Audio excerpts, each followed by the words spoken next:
मेरी पत्नी मेरे सामने मेरी माँ की बहुत सेवा करती थी। उनके खाने पीने का पूरा ध्यान रखना, समय पर दवाइयाँ देना, डॉक्टर को दिखाना और रोज उनके पैरों की मालिश करना। वो एक परफेक्ट पत्नी थी और उससे भी ज्यादा परफेक्ट बहू। और मैं भी उसकी हर इच्छा पूरी करता था। महंगे कपड़े, गहने, जो भी वो चाहती, बिना सोचे उसके लिए ले आता था। लेकिन एक दिन मेरी जिंदगी ने ऐसा मोड़ लिया जिसकी मैंने कभी कल्पना भी नहीं की थी। उस दिन मेरी मीटिंग कैंसिल हो गई और मैं ऑफिस से जल्दी घर लौट आया। घर में अजीब सी आवाजें आ रही थी जो मेरी माँ के कमरे से आ रही थी। जैसे ही मैंने कमरे में कदम रखा, जो मैंने देखा उसने मेरी रूह तक को हिला दिया। और उसी दिन मुझे पता चला कि ये सब एक झूठा नाटक था। मेरी पत्नी जल्द से जल्द मेरी माँ को खत्म करना चाहती थी ताकि वो मेरे साथ आराम की जिंदगी जी सके। और ये सच्चाई जानने के बाद भी मेरे हाथ बंधे हुए थे, क्योंकि अगर मैं उसी वक्त उसे तलाक देता तो एलिमनी के नाम पर मेरी आधी प्रॉपर्टी और आधी सैलरी उसकी हो सकती थी। लेकिन मैंने इसका एक ऐसा तोड़ निकाला जिसकी उसने कभी कल्पना भी नहीं की थी।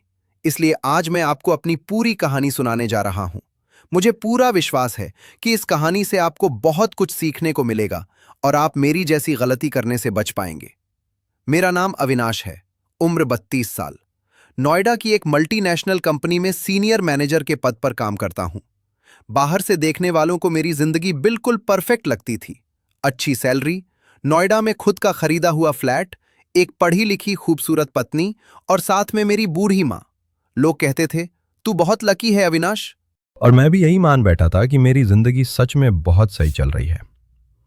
मेरी माँ, जिनका नाम रमा जी था, उम्र से ज्यादा बीमार थीं। डॉक्टर कहते थे कि उम्र तो अभी 65 ही है, लेकिन शरीर बहुत कमजोर हो चुका है। लगता था जैसे वो 80 साल की हो गई हो। वो ठीक से चल नहीं पाती थीं, जुबान लड़खड़ाती थी और ज्यादातर समय अपने कमरे में बिस्तर पर ही रहती थीं। ऑफिस की भागदौड़ में मैं माँ को ज्यादा समय नहीं दे पाता था, लेकिन मेरे मन को एक सुकून था, क्योंकि मेरी पत्नी रितिका थी। मुझे लगता था कि भगवान ने मुझे ऐसी पत्नी दी है जो मेरी माँ को अपनी माँ समझकर उनका ख्याल रखती है। जब भी मैं घर पर होता, मैं देखता कि रितिका माँ को समय पर दवा देती है, कपड़े बदलवाती है, डॉक्टर के पास ले जाती है, उनके खाने पीने का पूरा ध्यान रखती है। मुझे लगता था कि मेरी माँ सच में बहुत भाग्यशाली हैं जो उन्हें रितिका जैसी बहू मिली। शायद इसी भरोसे में मैं और ज्यादा अपने काम में डूबता चला गया। मैं रितिका से बहुत प्यार करता था। उसकी हर छोटी बड़ी जरूरत पूरी करने की कोशिश करता था। उसके इस निस्वार्थ प्रेम के बदले मैं उसे महंगे गिफ्ट देता रहता था। कभी ब्रांडेड साड़ी, कभी मोबाइल, कभी ज्वेलरी। अभी दिवाली पर ही मैंने उसे सोने का हार गिफ्ट किया था। लेकिन मन के किसी कोने में एक डर हमेशा रहता था। इतनी देखभाल के बावजूद मेरी माँ की हालत सुधर क्यों नहीं रही थी? दवाइयाँ चल रही थीं, डॉक्टर बदल रहे थे, टेस्ट हो रहे थे, फिर भी माँ पहले से और कमजोर होती जा रही थी। वो बोलना चाहती थीं, लेकिन शब्द जैसे गले में ही अटक जाते थे। कई बार लगता था कि वो कुछ कहना चाहती हैं, लेकिन कह नहीं पाती। मैं खुद को समझाता, शायद उम्र का असर है। सच तो ये था कि मैंने कभी खुद माँ को डॉक्टर के पास बैठकर नहीं दिखाया, कभी उनकी रिपोर्ट्स ध्यान से नहीं देखी। रितिका मुझसे अक्सर कहती थी, अविनाश, वो भले ही तुम्हारी माँ हैं, लेकिन मेरे लिए भी किसी माँ से कम नहीं है, बल्कि मेरे मन में उनके लिए अपनी माँ से भी ज्यादा इज्जत है। आखिरकार उन्होंने ही तो मुझे तुम जैसा पति दिया है। तुम उनकी बिल्कुल चिंता मत करो, आराम से ऑफिस जाओ और काम पर ध्यान दो। उसकी ये बातें सुनकर मेरी आंखें खुशी से भर आती और मैं उसे बिना कुछ कहे बस गले लगा लेता। मैं पूरी तरह रितिका पर निर्भर हो चुका था। रितिका हर महीने या फिर 15 दिन में मुझसे कुछ ना कुछ गिफ्ट की डिमांड करती। कभी हीरे की अंगूठी, कभी सोने का हार, और मैं खुशी खुशी उसकी हर डिमांड पूरी करता चला जाता। आखिरकार वो मेरी पत्नी थी और मुझे लगता था कि ये उसका पूरा अधिकार है कि वो अपनी इच्छाएं मुझसे जाहिर करे, और मेरा कर्तव्य है कि मैं उसकी हर इच्छा को पूरा करूं। दूसरी तरफ मैंने सब कुछ रितिका पर छोड़ दिया था और इसी तरह 2 साल बीत गए। इन 2 सालों में माँ की हालत दिन पर दिन और बिगड़ती चली गई और मेरी चिंता भी बढ़ती जा रही थी। रितिका कई बार मेरे सामने रो पड़ती और कहती, देखो ना, मैं पूरे मन से माँ की सेवा कर रही हूँ, महंगे से महंगे डॉक्टर को दिखा रही हूँ, इतने सारे टेस्ट करवा रही हूँ, समय पर दवा खाने पीने का इतना ख्याल रखती हूँ, लेकिन पता नहीं माँ को क्या हो गया है। उनकी हालत में कोई सुधार ही नहीं हो रहा। ऐसा लग रहा है जैसे मुझ में ही कोई कमी है।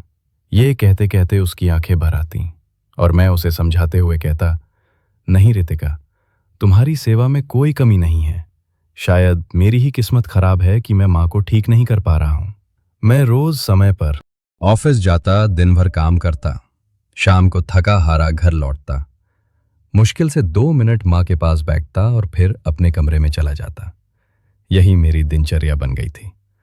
उस दिन भी मैं हमेशा की तरह घर से निकलने ही वाला था कि तभी मेरा फोन बजा और पता चला कि आज एक बहुत जरूरी मीटिंग है जिसके कारण मुझे घर आने में देर हो सकती है। मैंने रितिका से कहा, आज एक बहुत इंपॉर्टेंट मीटिंग है, हो सकता है रात को देर हो जाए, तुम खाना खा के सो जाना। रितिका मुस्कुराई, मुझे गले लगाया और ऑफिस के लिए विदा किया। मन में सुकून लिए मैं ऑफिस पहुंच गया। दिन का काम चल ही रहा था कि तभी फिर से फोन बजा। पता चला कि मीटिंग के लिए आने वाले क्लाइंट्स की फ्लाइट कैंसिल हो गई है, इसलिए आज की मीटिंग भी कैंसिल। मैंने चैन की सांस ली क्योंकि काम भी ज्यादा नहीं था और आज मैं घर जल्दी जा सकता था।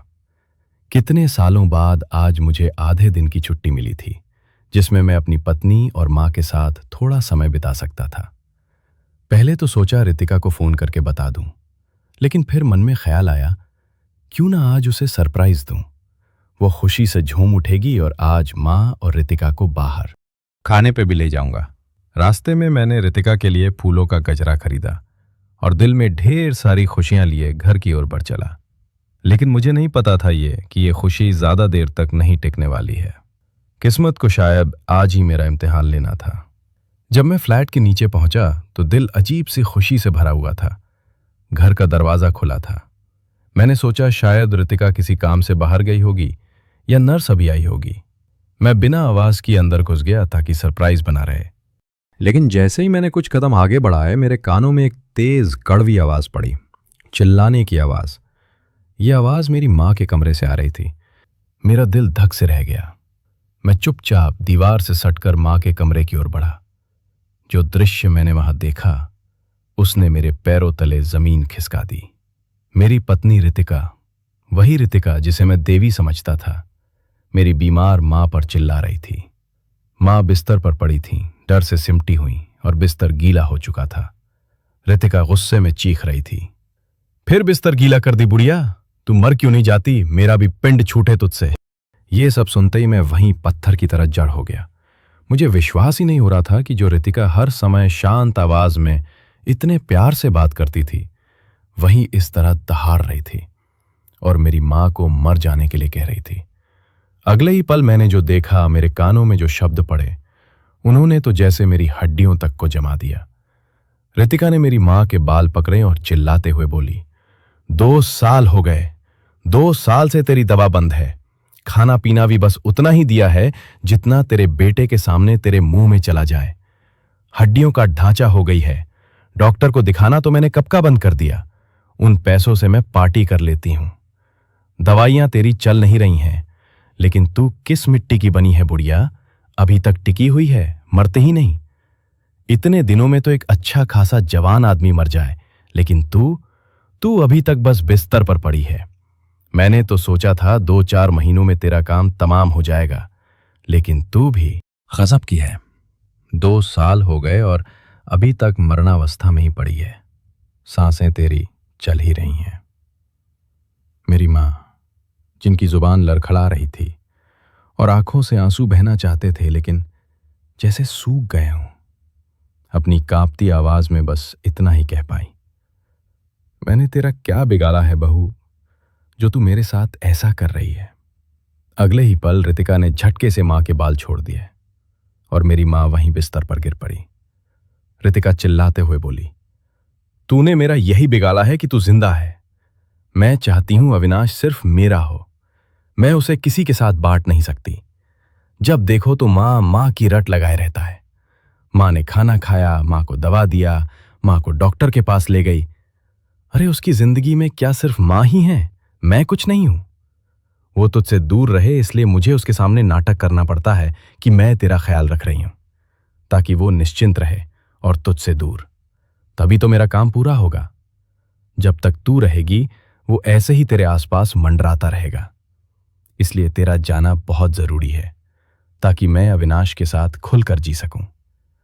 जब भी हम कहीं बाहर जाने वाले होते हैं, माँ घर में अकेली है कहकर सब मुझ पर थोप दिया जाता है। इसलिए मुझे तुझसे नफरत हो गई है। अगर मेरी जिंदगी में सुख शांति चाहिए तो तुझे जाना ही पड़ेगा। ये सब सुनकर मेरे हाथ थरथराने लगे। गुस्सा इतना था कि मन कर रहा था उसी वक्त रितिका को थप्पड़ मारकर घर से निकाल दूं। लेकिन उसी बीच माँ ने अपनी लड़खड़ाती आवाज में कहा, जिस दिन अविनाश को तेरी सच्चाई पता चल जाएगी, उसी दिन वो तुझे तलाक देकर इस घर से धक्के मार कर निकाल देगा। ये सुनते ही रितिका के चेहरे पर डर नहीं बल्कि एक शैतानी मुस्कान आ गई। उसने हंसते हुए कहा, पता चलेगा कैसे? मैं जब तक हूं तू उसे कुछ बता ही नहीं सकती। और अगर कभी पता चल भी गया तो वो मुझे तलाक ही देगा ना। तब भी उसकी इतनी बड़ी प्रॉपर्टी है। एलिमनी में आधी प्रॉपर्टी और आधी सैलरी मेरी हो जाएगी। मेरी जिंदगी तो मजे से कटेगी। फिर रहना तू और तेरा बेटा। ये सुनकर मेरा खून जैसे जम गया। उस पल मुझे अपनी बेबसी का एहसास हुआ। अगर मैं उसी वक्त गुस्सा निकालकर उसे घर से निकाल दूं या तलाक दे दूं, तब भी फायदा उसी का होता, क्योंकि हमारी शादी को 2 साल से ज्यादा हो चुके थे और तलाक की सूरत में मुझे मोटी एलिमनी और संपत्ति देनी पड़ती। मैं खुद को हताश, निराश और इतना बेबस महसूस कर रहा था कि उस समय कुछ भी नहीं कर सका। मुझे इस मुसीबत से निकलने के लिए कोई और ही तरीका ढूंढना होगा। यही सोचते हुए मुट्ठियां भींचे मैं दबे कदमों से घर से धीरे धीरे वहां से निकलने लगा। मेरे भीतर कुछ हमेशा के लिए टूट चुका था। मैं जिस घर को मैं अपना सुकून समझता था, वही घर मुझे घुटन देने लगा था। मैं चुपचाप वहां से निकल गया, जैसे कोई चोर अपने ही घर से भाग रहा हो। मेरी नजर अपने हाथ में पकड़े उस गजरे पर पड़ी, जिसे मैंने गुस्से में अपनी मुट्ठियों से मसल दिया। मैं लिफ्ट में खड़ा था, लेकिन ऐसा लग रहा था जैसे मैं किसी गहरे कुएं में गिरता जा रहा हूं। नीचे आकर मैंने गाड़ी स्टार्ट की, लेकिन हाथ कांप रहे थे। सड़क पर गाड़ी दौड़ रही थी और मेरे दिमाग में वही आवाजें गूंज रही थीं। मर भी नहीं जाती है बुढ़िया, दवा बंद करवा दी है, जहर दे दूं तो भी कोई फर्क नहीं पड़ेगा।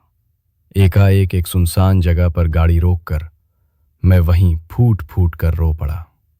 चिल्ला चिल्ला कर रोया, अपनी गलती पर रोया, अपनी बेवकूफ़ी पर रोया और सबसे ज्यादा रोया अपनी माँ की हालत पर, जिसका जिम्मेदार कहीं ना कहीं मैं खुद भी था। पहली बार लगा कि मैं एक बेटा नहीं, एक अपराधी हूं। मेरी माँ रोज मेरे इंतजार में जी रही थी और मैं उन्हें एक हैवान के भरोसे छोड़कर चला जाता था। मैंने अपने आप को थप्पड़ मारा, एक नहीं कई बार। मन ही मन खुद से कह रहा था, अविनाश तू किस चीज का मैनेजर है? अपनी माँ की जिंदगी तक मैनेज नहीं कर पाया। रोते रोते मेरी आंखें सूख गईं, लेकिन दिल और भारी हो गया। मुझे याद आया कि मैंने कभी माँ से बैठकर नहीं पूछा कि उन्हें कहाँ दर्द होता है। कभी उनके टेस्ट खुद नहीं देखे, कभी डॉक्टर से सीधे बात नहीं की। सब कुछ रितिका पर छोड़ दिया। जिस औरत को मैंने अपनी ताकत समझा, वही मेरी माँ की मौत का इंतजार कर रही थी। कितनी देर तक मैं उस बदहवास हालत में पड़ा रहा, मुझे खुद याद नहीं। अगर आप मेरे इस दर्द, मेरी इस तकलीफ और मेरी मजबूरी को सच में समझ पा रहे हैं, तो अभी कमेंट में अपने विचार लिखकर जरूर बताइए कि ऐसी हालत में मुझे क्या करना चाहिए। अगर ये कहानी आपको पसंद आ रही है तो अभी इसे लाइक करें और चैनल को सब्सक्राइब करना बिल्कुल ना भूलें, क्योंकि सच्चाई ये है कि हमारी वीडियो देखने वालों में से बहुत कम लोग चैनल को सब्सक्राइब करते हैं। आपका एक छोटा सा सब्सक्रिप्शन हमें ऐसी सच्ची, भावनात्मक और सीख देने वाली कहानियां लाने की प्रेरणा देता है, जिनसे आप कुछ न कुछ जरूर सीख सकें। हो सकता है आप में से किसी की राय अविनाश की मदद कर दे, या ये कहानी किसी और अविनाश या किसी रमा जी को हिम्मत दे जाए और उन्हें ये रास्ता दिखा दे कि ऐसी अंधेरी गलियों से निकलकर कैसे उजाले की ओर कदम कैसे बढ़ाए। शाम हो चुकी थी। मैं अब भी गाड़ी में बैठा खुद को कोस रहा था। कुछ देर बाद जब दिमाग थोड़ा शांत हुआ तो मैंने ठंडे मन से इस समस्या के हल के बारे में सोचना शुरू किया। रितिका चालाक थी, बहुत चालाक। उसके शब्दों में तलाक और एलिमनी का जहर साफ छलक रहा था। अगर मैं आज ही कुछ कर बैठता तो वो खुद को पीड़िता साबित कर देती और मेरी मां फिर भी उसी के हाथों में फंसी रहती। उसी गाड़ी में बैठकर मैंने एक कड़ा फैसला लिया। मैंने तय किया कि अब मैं चुप रहूंगा, बहुत चुप। मैं ऐसा खेल खेलूंगा जिसमें रितिका को पता भी नहीं चलेगा और मेरी मां भी सुरक्षित हो जाएंगी। उस दिन पहली बार मुझे समझ आया, कभी कभी सच को उजागर करने से पहले उसे चुपचाप इकट्ठा करना पड़ता है। और मैंने मन ही मन कसम खाई, अब अगर कोई जीतेगा तो वो मेरी मां होंगी और अगर कोई हारेगा तो रितिका। उसमें मुझे ये साफ समझ आ गया था कि अगर मैंने गुस्से में कोई कदम उठाया तो मैं अपनी मां को नहीं बचा पाऊंगा। रितिका जैसी औरत को हराने के लिए भावनाओं से नहीं, दिमाग से खेलना पड़ता है। उस रात जब मैं घर लौटा तो रितिका ने अपनी वही बनावटी मुस्कुराहट ओढ़े हुए मेरा स्वागत किया। वो दिखावे के लिए मां को खाना खिलाने ले गई और रात में उनके पैरों की मालिश भी करने लगी। जिन दृश्यों को देखकर कभी मुझे सुकून और खुशी मिलती थी, वही आज मुझे भीतर से जला रहे थे। मेरा गुस्सा इस कदर बढ़ चुका था कि मैं उन्हें नजर भर देख भी नहीं पा रहा था। जब रात में रितिका मेरे कमरे में आई तो मैंने उससे एक शब्द तक बात नहीं की। डर था कि गुस्से में मुझसे कोई बड़ी गलती ना हो जाए, इसलिए उसके आने से पहले ही मैंने सोने का नाटक कर लिया। लेकिन सच ये था कि मैं सोया नहीं था। मैं बस यही सोचता रहा कि अब मैं क्या कर सकता हूं। तभी अचानक मेरे दिमाग में एक नाम उभरा, अमन। अमन मेरा कॉलेज फ्रेंड था और आज एक अच्छा वकील। अगले दिन मैं घर से जल्दी निकल गया। रास्ते में अमन को फोन किया मैंने। उससे बस इतना कहा, अमन मुझे तुमसे अभी मिलना है, बहुत जरूरी है। उसने मुझे अपने चैम्बर में बुलाया। मैं सीधे उसके चैम्बर पहुंचा। वहां बैठकर मैंने अपनी जिंदगी की पूरी कहानी उसे सुना दी। मेरी मां की हालत, रितिका का दोहरा चेहरा, दवाइयां बंद करना, मौत का इंतजार, तलाक और एलिमनी की धमकी, सब कुछ। अमन मुझे चुपचाप सुनता रहा। जब मैं बोलते बोलते थक गया तो उसने गहरी सांस ली और बोला, अविनाश, अगर तू सच में अपनी मां को बचाना चाहता है और रितिका को उसके अंजाम तक पहुंचाना चाहता है तो तुझे एक काम करना होगा, बिल्कुल शांति से, बिना किसी को भनक लगे। मैंने उसकी तरफ देखा, कैसा काम? तब अमन ने जो कहा उसने मेरी किस्मत बदल दी। अमन बोला, सबसे पहले तू अपनी सारी प्रॉपर्टी अपनी मां के नाम कर दे, घर, प्लॉट, गाड़ी, सब कुछ। तेरे नाम एक फूटी कौड़ी भी नहीं रहनी चाहिए। मैं चौंक गया। उसने समझाया कि कानून के हिसाब से यह बिल्कुल लीगल है, क्योंकि सारी प्रॉपर्टी तेरी खुद की कमाई की है। मां बीमार जरूर है, लेकिन मानसिक रूप से पूरी तरह सक्षम। डॉक्टर का सर्टिफिकेट लगेगा, रजिस्टर्ड गिफ्ट डीड बनेगी और कोई भी इसे चुनौती नहीं दे पाएगा। उस पल मुझे लगा जैसे अंधेरे में अचानक रोशनी मिल गई हो। अगले कुछ दिन मैं एक मशीन की तरह काम करता रहा। अलग अलग जगहों पर जो प्लॉट मैंने खरीदे थे, सब मां के नाम, फ्लैट मां के नाम, मेरी गाड़ी मां के नाम, बैंक अकाउंट से लेकर हर एसेट का हिसाब साफ। 7-8 दिन के अंदर अंदर मैं कागजों में पूरी तरह खाली हो चुका था। लेकिन मेरे दिल में एक अजीब सा सुकून था। अब मेरी मां सुरक्षित थी। अब समय आ गया था रितिका के सच का पर्दाफाश करने का। उस शाम मैं जानबूझकर जल्दी घर लौटा। घर में घुसते ही देखा रितिका सोफे पर बैठी आराम से टीवी देख रही थी, जैसे दुनिया में कोई परेशानी ही ना हो। मुझे देखकर वो झट से उठी और बनावटी मुस्कान के साथ बोली, आप आ गए? मैं अभी किचन जा रही हूं, मम्मी के लिए सूप बना रही हूं, डॉक्टर ने कहा है। अब उससे ज्यादा ये नाटक मुझसे देखा नहीं गया। मैंने ऊंची आवाज में कहा, बस करो रितिका, बंद करो ये सब, मैं सब जान चुका हूं। वो जैसे पत्थर की हो गई। उसके कदम वहीं जम गए। उसने मेरी तरफ देखा, कौन सा सच? मैंने उसकी आंखों में आंखें डालकर कहा, यही सच कि तुम मेरी मां की सेवा नहीं करती, बल्कि उन्हें तड़पाती हो। तुम उनकी दवाइयां बंद कर चुकी हो, तुम उनकी मौत का इंतजार कर रही हो। मेरी हर बात उसके चेहरे से नकाब उतार रही थी। मैंने अपने दिल का सारा जहर उगल दिया। कैसे मैंने उससे सच्चा प्यार किया, कैसे उसे खुश रखने के लिए मैंने अपनी हर कमाई लुटाई, और कैसे उसने मेरी पीठ पीछे मेरी मां को जीते जी मार डाला।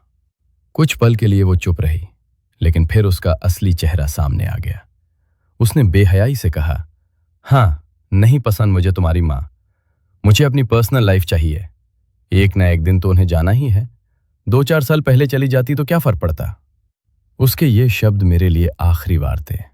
मुझसे रहा नहीं गया। मैंने जिंदगी में पहली बार किसी औरत पर हाथ उठाया। एक जोरदार थप्पड़ लगते ही उसकी आंखों में गुस्सा और जहर भर गया। वो चीखी, तुमने अपनी हद पार कर दी है अविनाश। अब देखो मैं तुम्हें कैसे बर्बाद करती हूं। तलाक भी लूंगी और तुम्हारी आधी प्रॉपर्टी भी। वो पैर पटकती हुई घर से निकल गई। और मैं शांति से सोफे पे बैठ गया। हल्की सी मुस्कान मेरे चेहरे पर थी। मैंने मनी मन कहा, कर लो रितिका, जो करना है कर लो, मैं अपनी चाल चल चुका हूं। जैसा उसने कहा था वैसा ही हुआ। कुछ ही दिनों में कोर्ट से नोटिस आ गया। उस नोटिस को देखकर मुझे कोई आश्चर्य नहीं हुआ। मैं पूरी तरह तैयार था इस युद्ध को लड़ने के लिए। जहां पीड़िता हमेशा औरत ही मानी जाती है और आदमी सिर्फ अत्याचारी, वहां एक आदमी का खुद को बेगुनाह साबित करके बिना किसी नुकसान के बाहर निकल आना बेहद मुश्किल होता है। लेकिन मैं इसके लिए तैयार था, क्योंकि मुझे अपने सच पर पूरा विश्वास था। कोर्ट में मामला शुरू होते ही आरोप प्रत्यारोप का सिलसिला चल पड़ा और सबसे पहले मेरे चरित्र पर उंगलियां उठाई गईं। यह साबित करने की पूरी कोशिश की गई कि मैंने रितिका को धोखा दिया है और इसी वजह से वो मुझसे तलाक चाहती है। लेकिन वे ये बात साबित नहीं कर सके। मेरे साथ काम करने वालों से, मेरे पड़ोसियों से पूछताछ की गई। यहां तक कि मैं जिस स्कूल में पढ़ा था और जिस कॉलेज में पढ़ा था, हर जगह से मेरी जिंदगी की कोई ना कोई छोटी सी गलती ढूंढने की कोशिश की गई, लेकिन उनके हाथ सिर्फ निराशा ही लगी। जब ये आरोप साबित नहीं हो पाए, तब शुरू हुआ अत्याचारी पति का इल्जाम लगाने का सिलसिला। मुझ पर यह इल्जाम लगाया गया कि मैं रितिका को प्रताड़ित करता हूं, उसे मारता पीटता हूं। सच कहूं तो ये आरोप सुनकर मुझे शर्म आ गई, क्योंकि मैंने कभी रितिका से ऊंची आवाज में बात तक नहीं की थी। लेकिन वो इस हद तक गिर चुकी थी कि पूरी दुनिया के सामने मुझे एक अत्याचारी, घरेलू हिंसा करने वाला पति साबित करने पर तुल गई थी। उस वक्त मेरे अंदर उसके लिए नफरत और भी बढ़ गई थी। लेकिन इन झूठे आरोपों का तोड़ अमन ने निकाल ही लिया। उसने मेरे घर के आसपास लगे सभी सीसीटीवी कैमरों की फुटेज निकलवाई। यहां तक कि घर के अंदर लगे कैमरों की भी पूरी रिकॉर्डिंग कोर्ट में पेश की। जिन जिन समयों का हवाला देकर रितिका ने कहा था कि उन पलों में मैंने उस पर हाथ उठाया, उन सभी समयों की सीसीटीवी फुटेज अमन ने अदालत के सामने रख दी। उन फुटेज ने साफ साबित कर दिया कि मैं ऐसा पति नहीं हूं जो अपनी पत्नी पर हाथ उठाता हो या उससे लड़ाई झगड़ा और मारपीट करता हो। इस तरह उसके घरेलू हिंसा के सारे आरोप भी झूठे साबित हो गए। अब उसके पास बचा था तो बस एक ही आखिरी दांव, जो मेरी संपत्ति और एलिमनी को लेकर किया गया। रितिका ने खुद को बहुत दुखियारी बताने की कोशिश की और अपने जीवन यापन के लिए हर महीने 2 लाख रुपए मेंटेनेंस और मेरी प्रॉपर्टी का आधा हिस्सा एलिमनी के तौर पर मांगा। लेकिन जब मेरी संपत्ति की जांच की गई तो सामने आया कि मेरे पास तो फूटी कौड़ी भी नहीं है। घर, जमीन, प्लॉट, गाड़ियां, सब कुछ मां के नाम था, मेरे नाम पर कुछ भी नहीं था। यह सुनते ही रितिका को जैसे सदमा लग गया और वो अदालत में पागलों की तरह चीखने लगी कि यह सब झूठ है। मैं इतने सालों से इसके साथ रह रही हूं, मुझे पता है इनके पास बहुत प्रॉपर्टी है और सब कुछ इन्हीं के नाम पर है। रितिका की इन हरकतों से जज साहब भी ये अच्छी तरह समझ गए थे कि रितिका कोई दुखियारी औरत बिल्कुल भी नहीं है, बल्कि वो एक लालची औरत है। वो अपनी जिंदगी को संघर्ष भरा नहीं समझती थी, बल्कि ऐशो आराम और शानो शौकत के साथ जीना चाहती थी, और उसके लिए उसे अच्छी खासी संपत्ति चाहिए थी। उसे मुझसे कोई दर्द या तकलीफ नहीं थी। वो सिर्फ मुझसे वही सब हड़पना चाह रही थी जिससे वो बिना मेहनत के आराम से अपनी जिंदगी गुजार सके। लेकिन अदालत भावनाओं से नहीं, कागजों से चलती है, और कागजों में मैं एक ऐसा आदमी था जिसके पास कुछ भी नहीं था, ना कोई संपत्ति, ना कोई दौलत, ना ही ऐसा कुछ जिसे वो मुझसे छीन सके। और कोर्ट हमेशा कागजों की ही बात मानता है। उन कागजों में मैं एक ऐसा आदमी था जिसके पास कुछ भी नहीं था, और जब मेरे पास कुछ है ही नहीं तो मैं दूंगा क्या? ऊपर से अमन ने यह भी साबित कर दिया कि रितिका एक पढ़ी लिखी महिला है। उसने एमबीए किया हुआ है। उसे अपनी हार साफ दिख रही थी। उसके सारे सपने, सारे लालच एक एक करके टूट गए थे।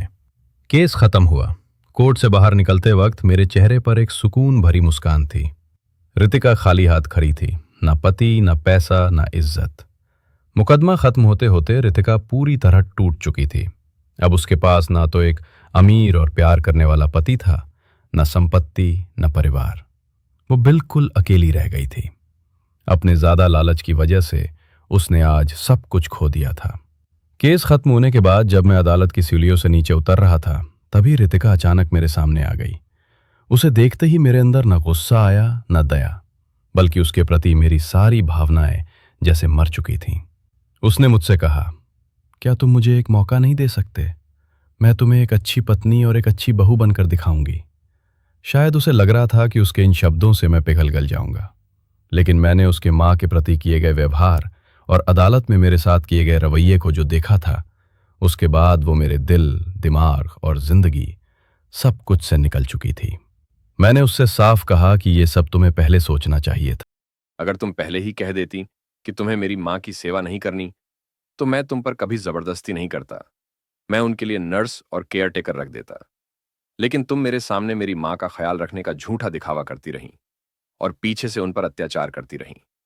तुमने उस बुजुर्ग महिला की हालत इतनी खराब कर दी कि वह ढंग से चल फिर भी नहीं पा रही थी, और ऊपर से अदालत में तुमने मुझ पर कितने झूठे और घिनौने इल्जाम लगाए। क्या तुम्हें लगता है कि इतने सारे झूठों के बाद मैं जिंदगी में कभी तुम पर दोबारा भरोसा कर पाऊंगा? अगर तुम यह सोचकर आई हो, तो तुम या तो बहुत नादान हो या फिर बहुत चालाक, जिसे लगता है कि जो हाथ से निकल गया है उसे फिर से वापस पाया जा सकता है। जो तुम्हारे पास था वह बहुत कीमती था और तुमने उसे खुद खो दिया है। अब तुम्हारे लाख पछतावे या चालाकियां भी उसे तुम्हें वापस नहीं दिला सकती। इतना कहकर मैं चुपचाप वहां से निकल गया। मेरे मन में जीत की खुशी थी, जबकि रितिका वहीं सीढ़ियों पर बैठकर आंसू बहाती रही। मैंने पलटकर उसे देखा तक नहीं। अगले कुछ दिनों तक मैंने ऑफिस से छुट्टी ले ली। भले ही पैसे थोड़े कम मिले, लेकिन मैंने वह समय अपनी माँ को दिया।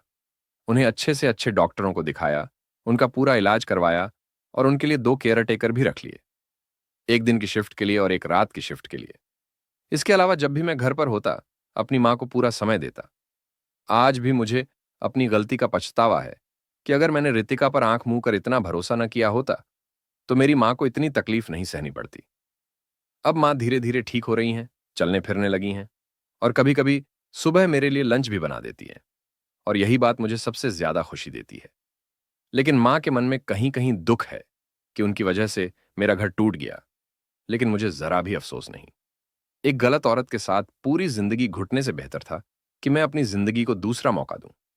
आज मैं सिर्फ एक सीनियर मैनेजर नहीं हूं, आज मैं एक सच्चा बेटा भी हूं। तो दोस्तों बताइए, क्या आपको लगता है कि मैंने रितिका के साथ सही किया या नहीं? अपने विचार हमें कमेंट में जरूर लिखिए। अगर ये वीडियो आपको पसंद आई हो तो इसे लाइक करें और ज्यादा से ज्यादा शेयर करें। क्या पता आपकी एक शेयर किसी अविनाश या रमा जी को अंधेरे में उम्मीद की एक किरण दिखा दे। साथ ही हमारे चैनल को सब्सक्राइब करना बिल्कुल ना भूलें।